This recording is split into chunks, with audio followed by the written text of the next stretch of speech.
Question देखिए, यहाँ पर बात कर रहे हैं कि राजस्थान में लोकायुक्त जो होता है वो वार्षिक प्रतिवेदन किसको प्रस्तुत करता है। प्रतिवेदन का मतलब होता है यहाँ पर जो अपनी एनुअल रिपोर्ट जो होती है ना, रिपोर्ट जो होती है वो किसको देता है, क्या राष्ट्रपति को देगा या मुख्यमंत्री को देगा या हाई कोर्ट को देगा या फिर यहाँ पर जो है गवर्नर को देगा। हाँ, राजस्थान के प्रथम लोकायुक्त जो रहे हैं उनका नाम है ID दुआ। लेकिन यहाँ पर हमारा क्वेश्चन है कि यहाँ पर लोकायुक्त जो है वो वार्षिक प्रतिवेदन किसको प्रस्तुत करेगा, बताइए किसको देगा। फटाफट से बताएंगे किसको देगा।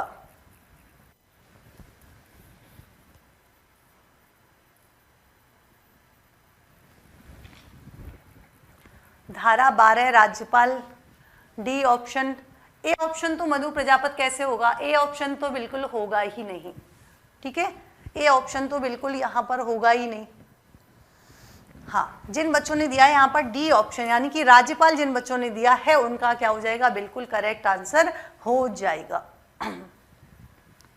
नहीं, डी ऑप्शन जो है, डी ऑप्शन जिन्होंने दिया है वो हमारे क्या हो जाएगा, वेद प्रकाश जी ने लिखा है माननीय राज्यपाल। क्या आप मुझे बता सकते हैं कि कौन से ईयर में जो है राज्यपाल को संबोधन करने में कुछ परिवर्तन किया गया था, है ना। पहले क्या बोला जाता था और बाद में जो है क्या बोला जाने लगा, बात है 2014 की। तो आपने जो लिखा है माननीय राज्यपाल, तो यहाँ पर जो है इसको चेंज किया गया था, राज्यपाल महोदय बोला जाएगा या ऑनरेबल गवर्नर के नाम से जो है संबोधित किया जाएगा, ठीक है। तो यहाँ पर क्या हो जाएगा, हमारा डी ऑप्शन बिल्कुल करेक्ट हो जाएगा। आगे देखिए, राजस्थान में लोकायुक्त के संदर्भ में कौन सा कथन सही नहीं है, यानी कि which statement is not correct regarding the Lokayukta in Rajasthan.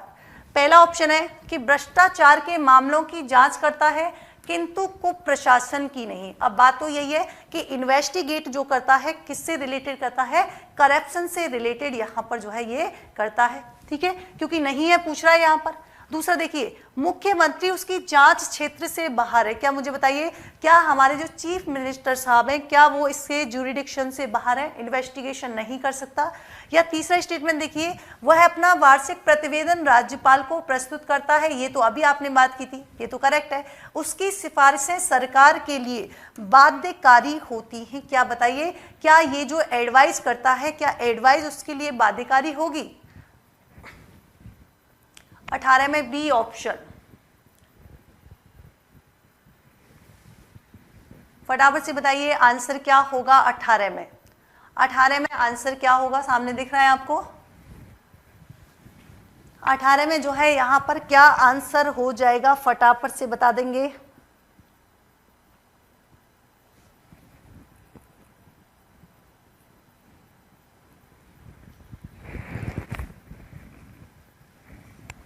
क्या आंसर हो जाएगा बताइए यहाँ पर। बी तो कभी नहीं होगा, हाँ बिल्कुल बी तो नहीं होगा। डी ऑप्शन, टी बी मी नो। देखो यहाँ पर हमारा करेक्ट आंसर जो होगा वो क्या होगा बच्चों, डी ऑप्शन जो है वो बिल्कुल करेक्ट होगा। क्या होगा, डी ऑप्शन जो है वो बिल्कुल करेक्ट होगा। देखो ये चीज तो अगर आपको नहीं भी आता है ना तो ध्यान रखना, यहाँ पर चाहे लोकायुक्त हो, है ना, तो यहाँ पर ये चीज जहां पर दिखाई देना आपको बाध्यकारी, तो बाध्यकारी शब्द पे 99% तो आपकी गलती होगा कि ये कोई चीज जो है कंपल्सन नहीं होगा कि वो उसकी सिफारिशों को माने, ये केवल सलाह देगा यानी कि राज्यपाल को जो है अवगत कराएगा चीजों के बारे में। लेकिन यहाँ पर उसकी मर्जी है कि वो उस बात को माने या नहीं माने, लेकिन बाध्यकारी नहीं हो सकती है उसकी सिफारिशें, ठीक है। तो आगे चलते हैं, नेक्स्ट क्वेश्चन देखिए। राज्य सूचना आयोग के संदर्भ में निम्नलिखित कथनों पर विचार कीजिए। पहला ऑप्शन है, सूचना का अधिकार अधिनियम की धारा 14 के तहत राजस्थान सूचना आयोग का गठन किया गया है। दूसरा ऑप्शन है, इसका गठन 13 अप्रैल 2005 को किया गया।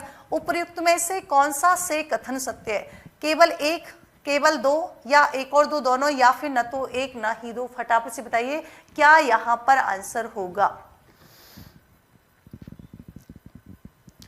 हाँ जी, बाकी मंत्री आते हैं, है ना, पर ये जो है उससे बाहर है, केवल एक सही है। बच्चा कह रहा है केवल एक सही है। ध्यान रखना ये किसी का गलत नहीं होना चाहिए, क्योंकि मैंने अभी थोड़ी देर पहले ही पूरा आपको राज्य सूचना आयोग के बारे में थोड़ा सा जो है यहाँ पर देखिए, यहाँ पर मैंने आपको इन्फॉर्मेशन भी दी है, यहाँ पर देखिए पूरा यहाँ पर आपको समझाया है। और मैंने ये भी कहा कि कार्यकाल 5 वर्ष 65 वर्ष होता है, लेकिन वर्तमान की बात करेंगे तो कितना है, यहाँ पर आपके कर दिया गया है 3 वर्ष 65 वर्ष। तो इसको भी करेक्ट कर लेना। तो यहाँ पर मैंने अभी इसी के बारे में पूरा समझाया था जो मैं आपसे क्वेश्चन पूछ रही हूँ, तो ये आपका बिल्कुल गलत नहीं होना चाहिए। फटाफट से बताएंगे यहाँ पर जो है क्या करेक्ट आंसर होगा आपका, कौन सा कथन सत्य है, बताइए क्या होगा।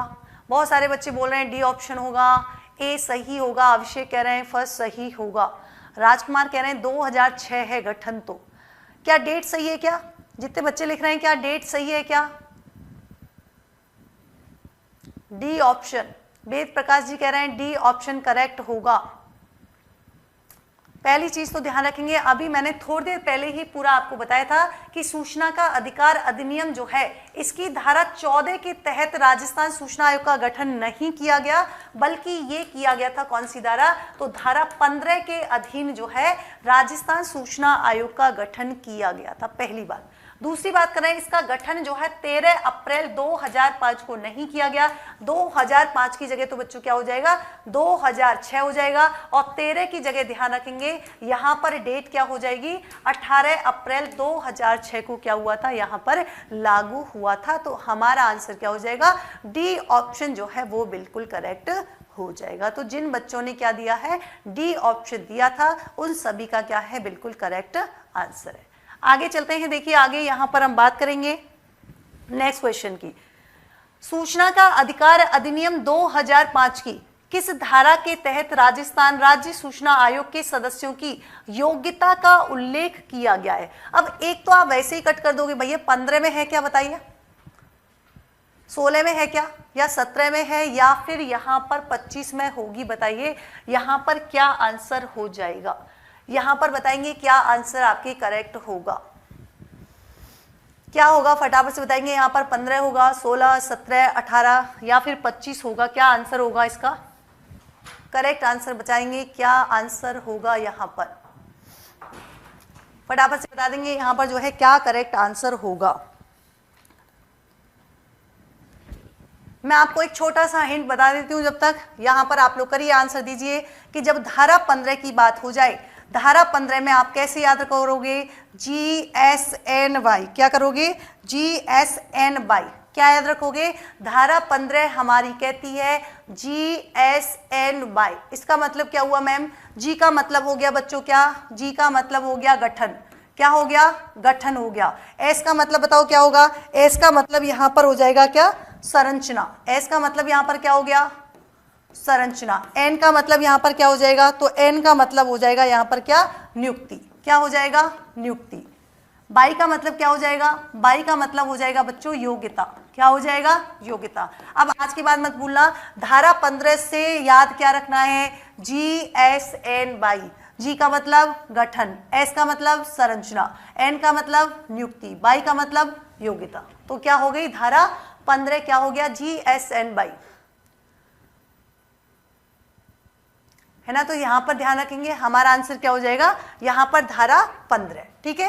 धारा 16 की बात करेंगे तो धारा 16 में क्या याद रखना है आपको, धारा 16 कहता है KST, क्या याद रखना है, KST। इसका मतलब क्या हुआ, K का मतलब हो जाएगा यहां पर कार्यकाल, क्या हो जाएगा, K का मतलब यहां पर हो जाएगा कार्यकाल, S का मतलब हो जाएगा यहां पर क्या आपके शपथ, और यहां पर जो है ध्यान रखेंगे त्याग, T से क्या हो जाएगा, त्याग पत्र के प्रारूप का उल्लेख, त्याग पत्र के प्रारूप का उल्लेख यहां पर हो जाएगा। तो इस तरीके से जो है आप धारा 16 भी याद रख सकते हो, ठीक है। तो हमारा आंसर देखिए यहां पर क्या हो जाएगा, 15 जो है आपके करेक्ट आंसर हो जाएगा, यानी कि ए ऑप्शन। कैसे याद रखोगे धारा 16 में, KST यानी कि K से कार्यकाल, S से हो जाएगा शपथ और T से हो जाएगा त्याग पत्र के प्रारूप का उल्लेख, ठीक है। तो हमारा ऑप्शन क्या हो गया, जिन बच्चों ने भी ए ऑप्शन दिया था वो क्या हो जाएगा, आपके बिल्कुल करेक्ट हो जाएगा।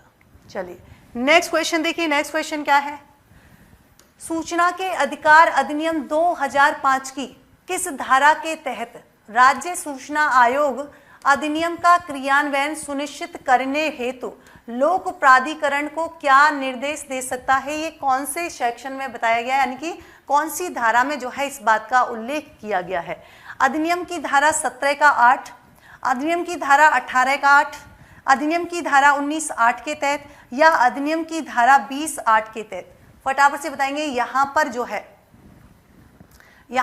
फटाफट से बताएंगे कि यहाँ पर हमारा करेक्ट आंसर क्या होगा।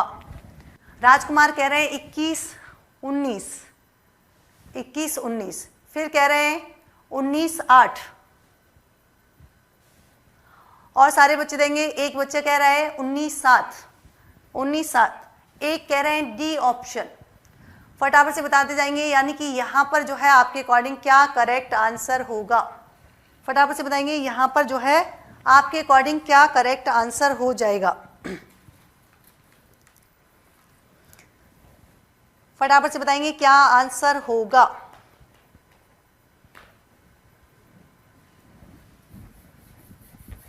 बहुत सारे बच्चे लिख रहे हैं सी ऑप्शन, 19(8), सी ऑप्शन। तो ध्यान रखना, जिस बच्चों ने यहाँ पर जो है 19(8) आंसर दिया है ना, धारा 19(8) जिन बच्चों ने आंसर दिया है तो उनका क्या होगा, बिल्कुल करेक्ट होगा। हमारा आंसर क्या हो जाएगा 19(8) के तहत। ध्यान रखेंगे, राज्य सूचना आयोग अधिनियम का क्रियान्वयन सुनिश्चित करने के लिए किसको निर्देश देता है? लोक प्राधिकरण को, यानी कि public authority to ensure implementation of the act. ठीक है, तो यहां पर हमारा क्या हो जाएगा 19(8) हो जाएगा। राइट पता है मुझे 19(8). ठीक है, तो जिन बच्चों ने सी ऑप्शन दिया है वो क्या है, बिल्कुल करेक्ट हो जाएगा।